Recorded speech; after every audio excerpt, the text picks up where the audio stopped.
Hello दोस्तों, आज हम करेंगे ग्रुप ए का paper A costing and auditing का एमसीक्यू।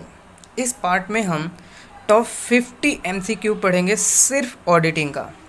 जी हाँ दोस्तों, सिर्फ ऑडिटिंग का टॉप 50 एमसीक्यू पढ़ेंगे इसमें, है ना।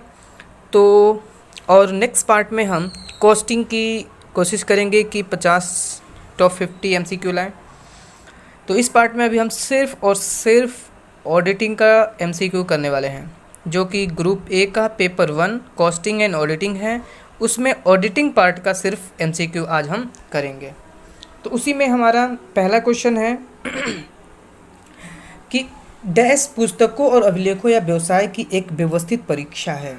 कह रहा is a systematic examination of the books and records और एंड बिजनेस। कि एक सिस्टमेटिक रिकॉर्ड, जब हम सिस्टमेटिक रिकॉर्ड किसी भी कंपनी का, किसी भी बिजनेस का, उसके बुक्स ऑफ अकाउंट का अगर हम एग्जामिनेशन करते हैं, उसकी परीक्षा करते हैं, एग्जामिनेशन करते हैं, चेक करते हैं, तो इसी को हम क्या कहते हैं? ऑडिटिंग कहते हैं। ऑडिटिंग का मतलब ही होता है a systematic examination of books and records of the company और अ बिजनेस। किसी भी कंपनी, किसी भी बिजनेस का उनके बुक्स ऑफ अकाउंट का अगर हम एग्जामिनेशन कर रहे हैं तो इसको हम क्या बोलते हैं? ऑडिटिंग बोलते हैं। क्वेश्चन नंबर 2, निम्नलिखित में कौन सा एक प्रकार का ऑडिट नहीं है? ऑप्शन ए है वैधानिक और निजी लेखा परीक्षण, ऑप्शन बी है सरकार का निरंतर लेखा परीक्षण, ऑप्शन सी है सतत अंतरिम नकद लागत और प्रबंधन लेखा परीक्षा, और ऑप्शन डी है इनमें से कोई नहीं। ऑप्शन डी है इनमें से कोई नहीं। विच of the following is not a kind of audit? Statutory and private audit, ये ऑडिट है। स्टैट्यूटरी ऑडिट भी होता है। Correct. Government and continuous audit, तो आपने अगर ऑडिटिंग पढ़ी होगी तो उसमें गवर्नमेंट ऑडिट भी होता है और कंटिन्यूस ऑडिट भी होता है। और continuous audit, final audit, interim, cash, cost management, इन सब का भी ऑडिटिंग होता है। तो ये सारे ऑप्शन क्या हैं? सही है। इसलिए इसमें कौन सा ऑप्शन सही हो जाएगा? Option number D. Option D इसका सही आंसर हो जाएगा। ठीक है, आते हैं क्वेश्चन नंबर 3 पे। भारत के नियंत्रक और महालेखा परीक्षण द्वारा जारी लेखा परीक्षा के निर्देश क्या कहलाता है? वैधानिक लेखा परीक्षा, अंतिम लेखा परीक्षा, प्रबंध लेखा परीक्षा, सरकारी लेखा परीक्षा।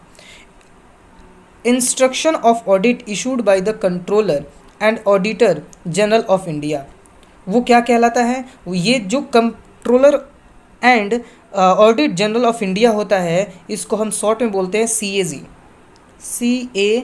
बोलते हैं। जो CAG होता है वो गवर्नमेंट ऑडिट करता है। वो कौन सी ऑडिट करता है? गवर्नमेंट ऑडिट करता है। तो इसका सही ऑप्शन है ऑप्शन नंबर डी। आते हैं हम नेक्स्ट क्वेश्चन पे, question number 4। This kind of audit is conducted generally between 2 annual audit.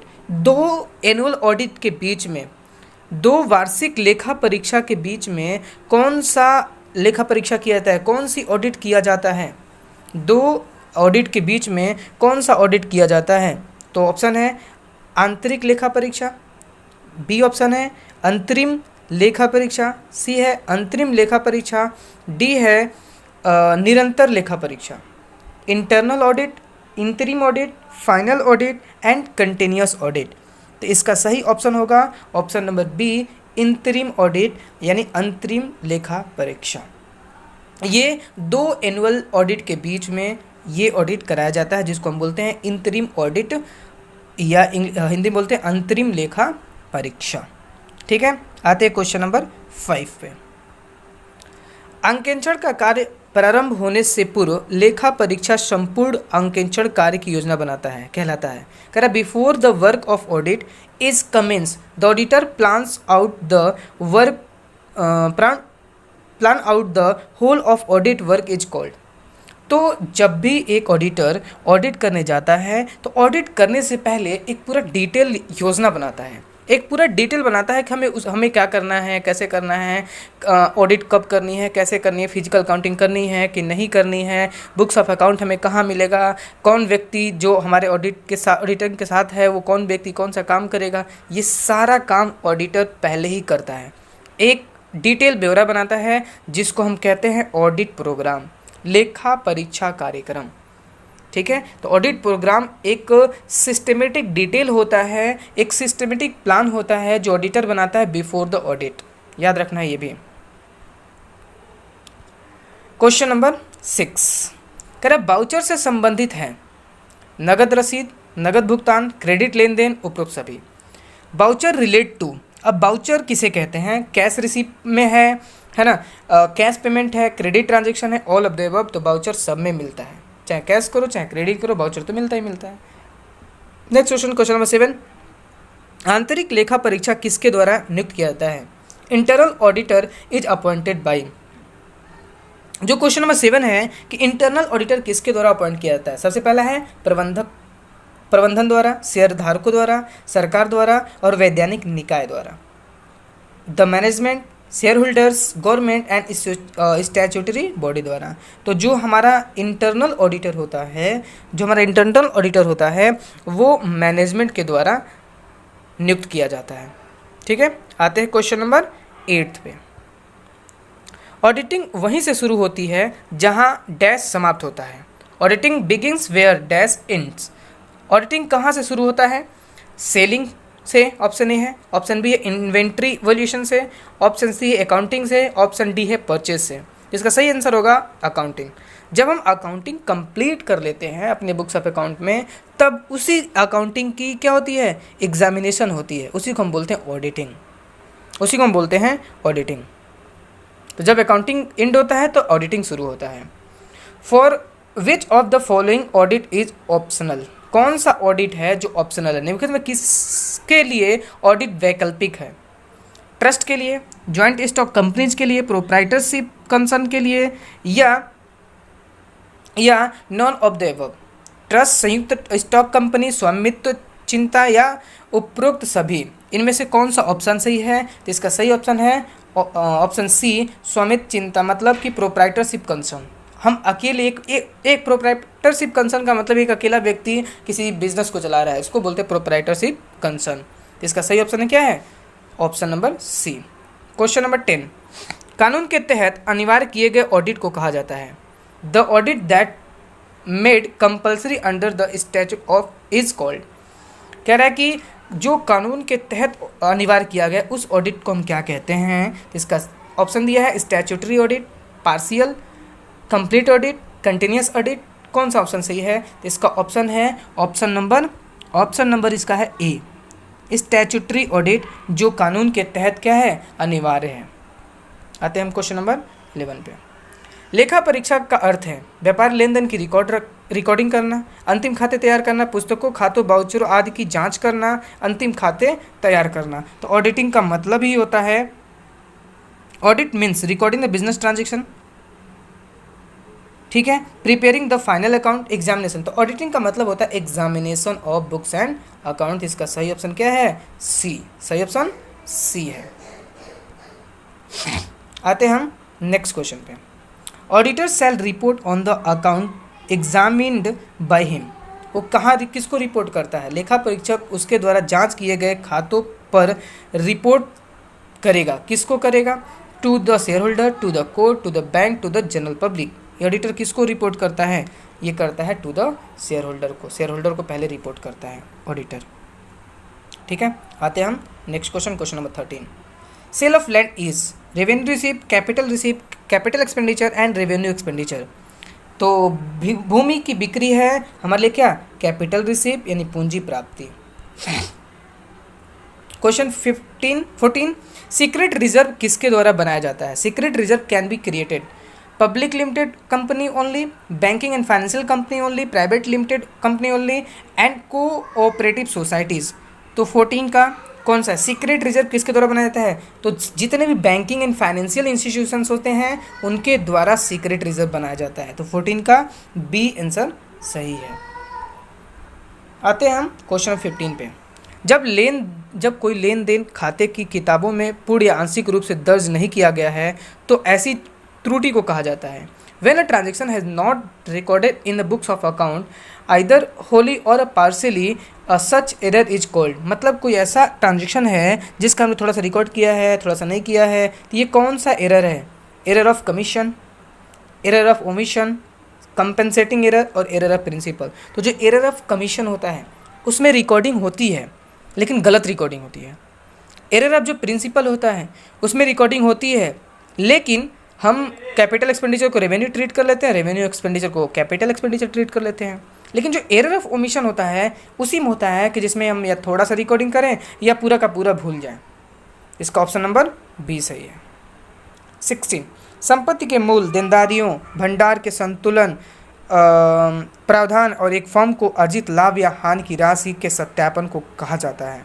Verification of the value of asset liability, the balance of reserves, provisions and the amount of profit earn और loss suffered of a firm is called. इसको हम क्या कहते हैं? इसको कहते हैं हम बैलेंस शीट ऑडिट। ये सारा चीज़ का जब हम बैलेंस निकालते हैं तो इसको बैलेंस शीट ऑडिट कहा जाता है। क्वेश्चन 17, सभी आय और व्यय खाते के शेष की वाउचिंग को वाउचिंग के रूप में जाना जाता है। Vouching of the balance of the all income and expenditure account is known as vouching of. इसको हम कौन सा वाउचिंग कहते हैं? पर्सनल, इम्पर्सनल, कैश और सेल का। तो इसका सही ऑप्शन है इम्पर्सनल वाउचिंग। इसका सही ऑप्शन है बी। आते क्वेश्चन नंबर 18, प्रारंभिक खर्च किसके लिए सबसे अच्छा उदाहरण है? Preliminary expenses are the best example of. Preliminary expenses किसका बेस्ट एग्जाम्पल है? Fictitious assets, intangible, wasting assets, floating assets. इसका सही ऑप्शन है ऑप्शन नंबर ए, काल्पनिक संपत्ति। यानी जो हमारा प्रारंभिक खर्च होता है वो काल्पनिक संपत्ति होता है, फिक्टिटियस एसेट्स होता है। आते हम नेक्स्ट क्वेश्चन, क्वेश्चन नंबर 19 पे। Question number 19, periodical audit is also called as. आवधिक लेखा परीक्षा को भी कहा जाता है। जो हमारा पीरियोडिकल ऑडिट होता है उसे क्या कहा जाता है? उसको कहते हैं हम फाइनल ऑडिट या इंतरिम ऑडिट या बैलेंस शीट ऑडिट या इनकम स्टेटमेंट ऑडिट। 19 का सही ऑप्शन है हमारे पास C, balance sheet audit. Question number 20, the auditor of the government company shall be appointed by. जो ऑडिटर ऑफ गवर्नमेंट कंपनी होता है वो किसके द्वारा अपॉइंट किया जाता है? ऑडिटर ऑफ गवर्नमेंट कंपनी, तो ये सेंट्रल गवर्नमेंट के द्वारा, केंद्र सरकार के द्वारा अपॉइंट किया जाता है। The work of one clerk is automatically check by another clerk is called. कह रहा है कि एक क्लर्क के द्वारा काम किया गया दूसरे क्लर्क के द्वारा किया गया काम को हम ऑटोमेटिकली चेक कर लें, इसको हम क्या बोलते हैं? तो इंटरनल चेक बोलते हैं, इसको आंतरिक जांच बोलते हैं। ठीक है, तो 21वें का हमारा बी सही है। 22, the owner of the company are called. जो कंपनी का ऑनर होगा उसको हम क्या बोलेंगे? तो उसको हम शेयर होल्डर्स बोलते हैं, शेयर धारक बोलते हैं। The main objective of investigation is. Investigation का मेन ऑब्जेक्टिव क्या है? To discover the error and fraud, to prevent the error and fraud, to verify statements. इसके सारे ऑप्शन सही हैं, तो ऑल ऑफ द एबव सही है इसका। क्वेश्चन नंबर 24, शेयर में बी इशू। शेयर जारी किया जा सकता है बराबर पे, एट पार पे, प्रीमियम पे, डिस्काउंट पे, ऑल ऑफ द एबव। तो शेयर किस पे इशू किया जा सकता है? All of the above. ठीक है, आते हैं क्वेश्चन नंबर 25 पे। The liability of an auditor can be. जो ऑडिटर की लायबिलिटी होती है वो क्या होता है? Civil, criminal, civil and criminal, official. तो जो ऑडिटर की लायबिलिटी होती है सिविल एंड क्रिमिनल दोनों होता है। 25 का सी सही है। 26, internal audit of a company must be. जो इंटरनल ऑडिटर होता है कंपनी का वो क्या होना चाहिए? एक चार्टर्ड अकाउंटेंट होना चाहिए। इंटरनल ऑडिटर सिर्फ चार्टर्ड अकाउंटेंट ही कर सकता है, अदरवाइज कोई नहीं कर सकता। 27, a vacancy caused by resignation of an auditor as filled by। तो जो वैकेंसी आती है वो किसके द्वारा फिल की जाती है? तो ऑप्शन है board of director, managing director, general meeting and central government के द्वारा। तो इसका 27, इसका सही आंसर है answer number C, general meeting में। जनरल मीटिंग में उस वैकेंसी को फिल किया जाता है। ठीक है, आते हैं क्वेश्चन नंबर 28 पे। Cost audit under section 233 B of the companies act is. Cost audit को हम क्या कहते हैं? कॉस्ट ऑडिट क्या ये वॉलंटरी है, कंपलसरी है ना, या एडवाइजेबल है या अवॉइडेबल है? तो कॉस्ट ऑडिट कंपलसरी नहीं है, ये एडवाइजेबल है यहाँ के लिए। 2 to 3 में कंपलसरी नहीं, एडवाइस दिया जाता है कि आप करवा सकते हैं। आते हैं हम क्वेश्चन नंबर 29। एक लेखा परीक्षक जो एक लेखा परीक्षा स्वीकार करता है लेकिन व्यवसाय इकाई की उद्योग विशेषता नहीं रखता है। An auditor who accept an audit but does not possess the industry's expertise of the business entity should, वो क्या कर सकता है? तो engage expert, obtain knowledge of matter that related to the nature of entity business, तो यही करेगा कि वो नॉलेज ऑब्टेन करना शुरू करेगा। पहले उन मामलों का ज्ञान प्राप्त करे जो इकाई व्यवसाय की प्रकृति से संबंधित है। पहले जानकारी प्राप्त करेगा, फिर ऑडिटिंग शुरू करेगा। Question 30, audit of bank is an example of, जो बैंक का ऑडिट है वो किसका एग्जाम्पल है? Statutory audit, balance sheet audit, concurrent audit, तो ऑल ऑफ द अबव सही है इसका। Question number 31, in India balance sheet audit is synonymous of, balance sheet audit किसका सिनोनिमस है? Annual audit, continuous audit, detail audit and statutory audit. तो जो हमारा balance sheet है उसको एक और नाम से जाना जाता है एनुअल ऑडिट, वार्षिक लेखा परीक्षा। Question 32, balance sheet audit include verification of, balance sheet audit में हम किसका वेरिफिकेशन करते हैं? तो एसेट्स का, लायबिलिटी का, इनकम एंड एक्सपेंडिचर का, ऑल ऑफ द एबव का। तो जो बैलेंस शीट हम देखते हैं, जो बैलेंस शीट की ऑडिटिंग करते हैं, तो उसमें हम सभी का ऑडिटिंग करते हैं, ऑल ऑफ द एबव सही है, उपरोक्त सभी। 33, निम्नलिखित में से कौन से ईपीए का तथ्य नहीं है? Which of the following is not a fact of EPA? Question number 33, economic audit, efficiency audit, expenditure audit and effectiveness audit. तो इसका सही ऑप्शन है option number C. Question number 34, एक लेखा परीक्षा के लिए भौतिकता के स्तर को निर्धारित करने में क्या विचार नहीं किया जाना चाहिए? पिछले वर्षों की त्रुटियां, लेखा परीक्षा परिश्रम, समायोजित अंतरिम वित्तीय विवरण, पूर्व वर्ष के वित्तीय विवरण। In determining the level of materiality for a audit, what should not be considered? Prior year error, the auditor remuneration, adjust interim financial statement, prior year financial statement। हमें कौन सा ध्यान में रखना चाहिए? तो 34 का सही आंसर है option B, auditor's remuneration should not be consider. Auditor कितना रेमुनरेशन मिल रहा है हमें उससे इस साल मतलब नहीं है, हमारा तो खुद से कॉन्ट्रैक्ट हुआ होगा, इंगेजमेंट हुआ होगा कि हमारा रेमुनरेशन कितना होगा, बाकी इन सब चीज़ों को हम ध्यान में रखेंगे। Question 35, the retiring auditor does not have a right, जो ऑडिटर, जो लेखा परीक्षक सेवानिवृत्त होता है उसका क्या अधिकार नहीं है? Make a return representation, get his representation circulated, be heard at meeting, speak as a member of the company. तो उसका क्या राइट नहीं है? Speak as a member of, वो कंपनी में एज ए मेंबर नहीं रह जाएगा जब रिटायर हो चुका है तो। Question 36, auditor of a company does not have right to visit the foreign branches of the company. 36, कर unlimited liability, manufacturing, banking, non profit making, कि इसमें कौन सा ऑप्शन है? 36 का ऑप्शन है option number B, manufacturing company में ऐसा नहीं होता है। 37, special audit is conducted at the order of central government which section givers such powers. तो गवर्नमेंट किस पावर्स के द्वारा कंडक्ट करती है स्पेशल ऑडिट? तो 37 का सही ऑप्शन है ऑप्शन सी, सेक्शन 242।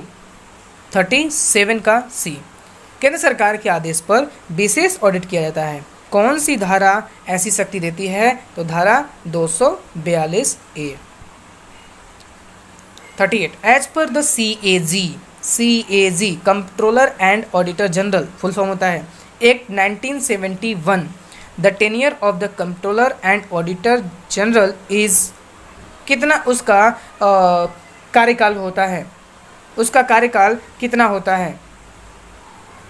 38, उसका कार्यकाल कितना होता है?